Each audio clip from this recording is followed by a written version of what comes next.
La vraie patience, c'est celle qui se manifeste lors du premier choc.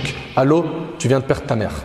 Tout de suite, c'est la lucidité. Inna lillahi wa inna ilayhi raji'un. C'est les premières paroles qu'on prononce. Nous appartenons à Allah et c'est envers lui que nous retournerons. Que tu pleures, c'est normal et c'est humain.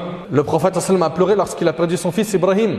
Et il a pleuré plus d'une fois. Juste retiens que la patience face à l'épreuve, elle doit se manifester lors du premier choc. Allô, tu viens de perdre ton emploi. Allô, il y a un tel qui fait un malaise, il est mourant. C'est dans le premier choc que tu dois quoi? Être patient, maîtriser ton ego, ne pas prononcer ce qui met en colère Allah.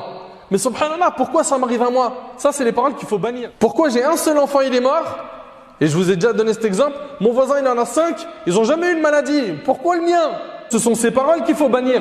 Tu n'es pas patient face à l'épreuve. Et certes, l'épreuve, elle est difficile, mais le prophète sallallahu nous a enseigné que la grandeur de la récompense va de pair avec la grandeur de l'épreuve. Plus l'épreuve, elle est grande, plus la récompense, elle est grande.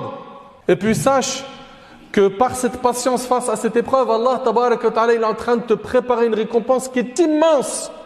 La vraie patience, c'est celle qui se manifeste lors du premier choc. Allô, tu viens de perdre ta mère.